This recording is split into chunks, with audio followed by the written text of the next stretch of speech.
Bien, la soirée dure déjà depuis quoi? 4 heures, 5 heures, 3 heures, 4 heures, oui. 5 heures, 5 heures déjà. 5 heures déjà. Voilà. Ben, aujourd'hui, je vais te poser quelques questions. Les questions, ben, je te le dis, elles sont bizarres et idiotes parce que cette fois-ci, on a décidé de demander aux hommes français de répondre aux commentaires négatifs concernant la soirée. D'accord. Ben, il y a 70% d'hommes qui ont déjà une certaine expérience dans le domaine de rencontre, qui ont vu quelque chose, qui ont voyagé, qui comprennent déjà plus ou moins. Il y a 30% qui n'ont pas voyagé ni en Ukraine ni quelque part ailleurs. Comme moi, par exemple. Voilà, qui ne savent pas grand-chose sur les femmes ukrainiennes. Donc quand on ne sait pas quelque chose, c'est tout à fait normal qu'on pose des questions qui sont des fois idiots. C'est normal. Comme les enfants à l'école, ils ne savent pas, ils posent des questions. Le rôle du prof est de donner les bonnes réponses. Là maintenant, c'est toi le prof parce que tu as visité l'Ukraine et il y a une certaine partie d'hommes qui sont intéressés mais qui n'ont jamais visité. Maintenant je sais, donc je peux répondre aux Oui, questions. maintenant tu peux répondre aux questions. Les questions sont idiotes. Ben, c'est pas grave. Allez. Les femmes à la soirée, elles sont moches. C'est pas la peine de se déplacer ici. Non, c'est pas vrai. Elles sont très belles, toutes les femmes sont belles. Il y a plusieurs styles, il y a des grandes femmes, des grandes blondes, des grandes brunes. Et là en Ukraine, on trouve que des belles femmes, extérieurement mais aussi intérieurement. Hein, elles sont ouvertes, elles sont disponibles. Et puis eh bien, elles parlent vraiment sans chiner, sans quoi que ce soit. Donc vraiment, franchement, c'est des super femmes. Et elles sont vraiment, toutes les femmes sont très souriantes. Vraiment souriantes.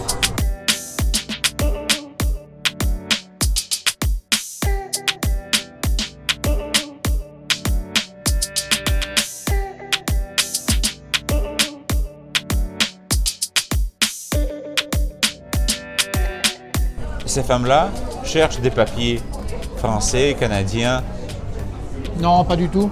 Je pense que la plupart, elles ont même peur de partir. Elles ne sont pas rassurées par le fait de ce qu'elles vont découvrir, de ne plus fréquenter leurs amis, leur famille. La plupart ont un tissu social autour d'elles. Ce n'est pas des mortes de faim qui sont dans un pays en détresse.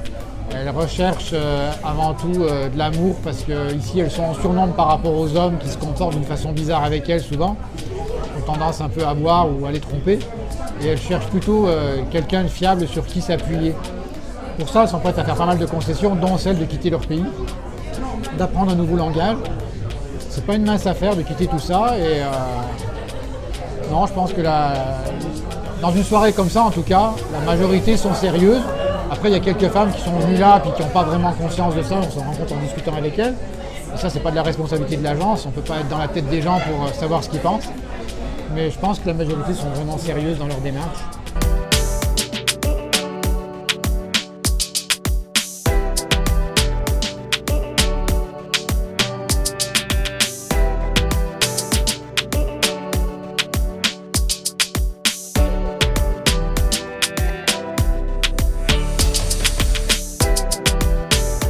Donc, toutes ces femmes-là cherchent un homme riche.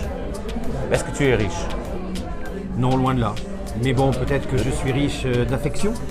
Ben, les femmes sont quand même intéressées par toi. Elles demandent combien tu gagnes. Ah non, j'ai pas eu de question là-dessus. D'accord. Donc, d'accord. Il y en a peut-être, mais en tout cas pas ici.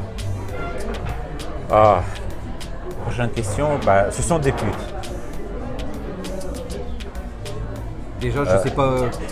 Je sais pas Ben oui, déjà c'est moi idiot, dans mon pays c'est si idiot. j'arrive à les trouver, mais c'est vraiment idiot et c'est des femmes très classes, des femmes très intelligentes. Et donc vraiment c'est absurde de dire que ces femmes sont des putes. Mais alors, qui peuvent-elles pour dire des choses pareilles? La prochaine question est un peu plus intelligente. Est-ce que c'est, d'après toi, la soirée, tu vois l'ambiance, est-ce que c'est humiliant pour les femmes, ce format-là? Parce que c'est vrai qu'il y a plus de femmes que d'hommes. Oui, mais c'est pas plus humiliant pour un homme que pour une femme. Si on a envie de discuter avec quelqu'un, on s'approche. Et vice-versa. Donc les femmes sont aussi à la discrétion et ne viennent pas systématiquement vers un homme. C'est pas leur priorité absolue.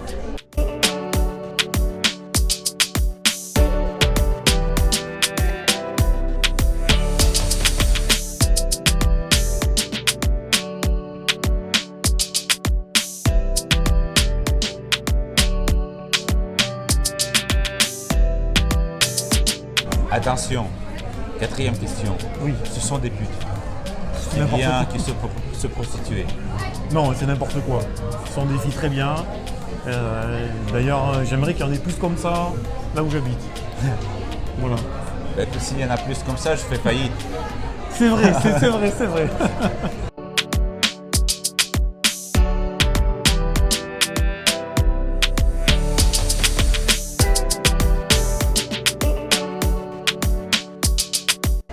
Voilà, une question plus intelligente.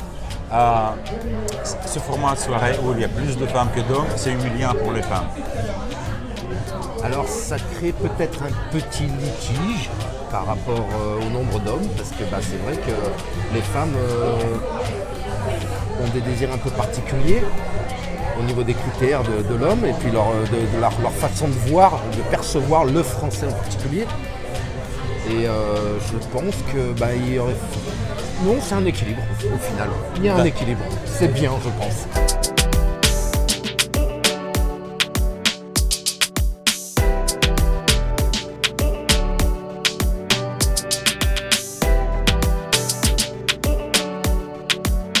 Ben, tu avais sûrement des peurs ou des hésitations. Est-ce que tes peurs et hésitations elles ont été justifiées par la réalité? Mais je dirais un peu comme tout un chacun qui va dans un nouveau pays. Si je te dis Dimitri, alors tu viens avec moi en Colombie, on va voir Pablo Escobar, ou le cimetière de Pablo Escobar. Forcément tu as peur un peu au début, mais franchement je me promène seul la nuit dans les rues, je suis sportif, je rentre à pied le soir, même tardivement et j'ai eu aucun souci. De toute façon, voilà, toi et moi, on a l'air d'être des Ukrainiens, alors ça ne se voit pas la différence. Et non, je pense que c'est ce que je dis, ça va devenir très touristique l'Ukraine dans quelques années. Et j'en suis persuadé, vous allez recevoir beaucoup de gens. D'accord.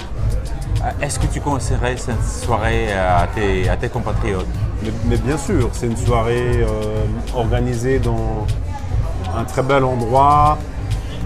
Tout à fait agréable et principalement Kharkiv est une ville sûre.